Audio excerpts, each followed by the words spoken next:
My name's Brian Robinson. I'm the Melrose Museum Project Liaison Officer, which is quite a mouthful. Really, I'm on the team mainly because of my background, which is naval base, Royal Navy, etc.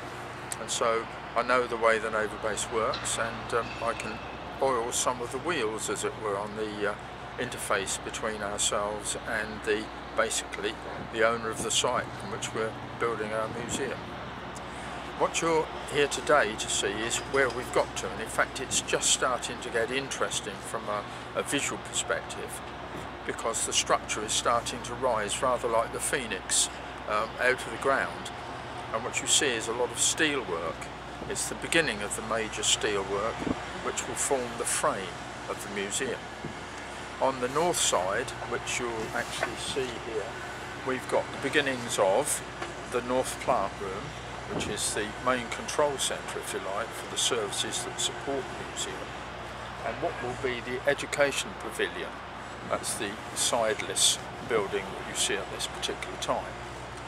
And beyond that, you can see the steelwork which is starting to grow up, which is part of the main frame. The magic of all this is that we've got the hull still being conserved through peg spraying, and you see that's contained within the ship hull, which is the structure within the white canvas that you see. So in essence, we're building the museum over and round while still retaining the conservation requirement for the hull itself. And that's the magic of this process, which is quite unique. Right, we're on the north side now, and what you see here are part of the steel components that will comprise the mainframe structure, which you see in front of you. And you see there you've got cranked pillars, which actually starts to give you an indication of the shape, external shape of the museum itself. The magic in all this, and I've got a great admiration for these steel workers, is that the component parts are shipped in, and they've been manufactured by Rocord, which is a firm in Newport, Gwent, and then they use their crane to assemble the components into subunits which they ship in place using the crane. And what they're doing now is starting to establish the ring beam, which is, if you like, the ground level shape of the museum itself, and the structure above it. And if you look up there, you can see the beginnings of the roof beams which go over the hotbox. So you'll start to get an indication of the height and the size of this particular building. Bearing in mind that the building itself extends right the way down into the dock, which is some 35 feet down. And so in front of me just now, you can see what will be the west lift shaft, which is starting to be formed, and the mezzanine decks, which will form the part of the museum and the gallery looking to the west. And when we go down into the dock, you can see that there is a pit there in which there will be the air conditioning units, the cooling plant that will be the main driver for maintaining the environment internal to the museum. Right, it's interesting down here because you see the large concrete blocks, which in essence are the base foundations for the steelwork. And if you look very closely, you'll see that they've been built onto diaphragms, which mean that they're not encroaching on the structure, which is in fact heritage preserved, as it were. And it meant that if in 1,000 years' time you needed to remove the museum, I can't see that you would, you can easily separate that structure from the actual listed old original dock structure. Here, this grating, these are called Lionweld gratings, surround what will be air conditioning units, which will actually provide the conditioned air for the environment in the museum itself. And a lot of work has gone on into actually establishing these platforms, mezzanine decks, as it were. In the background there, you see that white structure with about two vertical zips.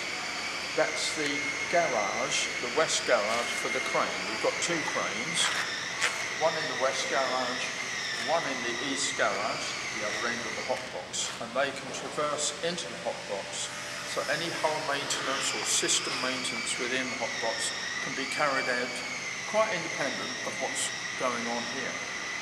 If you look up, you start to get an idea of the size of the structures and the steels, and it's going up even further because you'll see there, as I pointed out from the surface, the lift shaft. There are going to be two lifts, one east, one west, and they're sort of tourist bespoke, i.e. they're sort of lifts that will enable you to get a unique view of all the floors as you go up and the exhibitions therein. So it's going to be quite an impressive concept.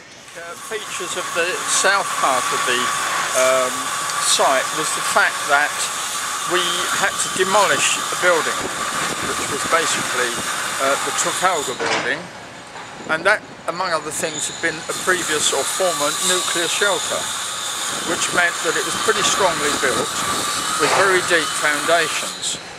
And we found it almost impossible to go through those foundations, so the design had to take account of a different form of piling to enable stability to be obtained without going right the way through the foundation, which in fact we were able to do on the north side. It was a much different level of building. And what you actually see are the beginnings of the foundations here, which will comprise the entrance pavilion, and you'll of course be able to come in fact will come in via the Victory Arena to the entrance pavilion. And those large blocks of concrete there are particularly interesting because they were part and parcel of the Weems Foundation, the Weems building, which was the original building within which the Hotbox was constructed. As you see on the left here, this flat area where you see the wheelbarrow, this was part of the massive concrete structure which we had to have removed to make way for the steel from the south side, and that's been quite a massive undertaking, and they've done rather well to actually achieve it within the time frame. And they've been using a unique form of diamond drilling, very expensive bits of kit that actually chew through. You can see the marks on the concrete, chew through huge blocks of concrete like that, so they can actually lift it free. So it's been a pretty massive undertaking. They've got to a stage now where the basic framework, steelwork, is actually assembled here, and what they're next doing is excavating now so that they can actually lay in the ground beams, in other words the deck, if you like, for the entrance pavilion. And along here, both north and south, were crane rails, because the whole system, when it was a dock, was serviced by a crane north and south. And the crane was a very heavy crane, or both cranes were, so they've had to destroy, dig out, if you like, and excavate the crane rails to enable the concrete to be actually removed. So the amount of work that's been done just in preparation has been really mammoth, and a lot of it was done during the early phases, the enabling phase, which went up to December of last year, but nonetheless there were lots of residual tasks that had to be undertaken and have been undertaken so far this year. So we've come to almost the end of the let's knock something down, and we're now well into let's actually build something, which is I think the most satisfying part of the job. Looking at the steelwork in front of us, there seems to be some shaping structure as well. Is that to mimic the levels of this ship? Yeah, in fact there's a great deal of the difficulty in this steelwork is that the building is shaped. Therefore the steelwork obviously has to be shaped, because the steelwork is nothing more or less than the skeleton of the building. And the pretty bits, the cladding and all that sort of stuff, go on top of that. And the design, moving from concept to actually build detail, has been a very complex process involving a lot of people. And so the steelwork you see here is shaped.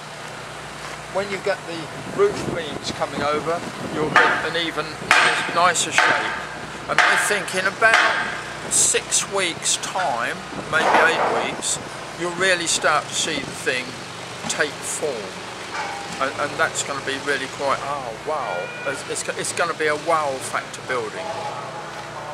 Okay, so what you see, if you look at the steel here, you might think, crikey, that's not level.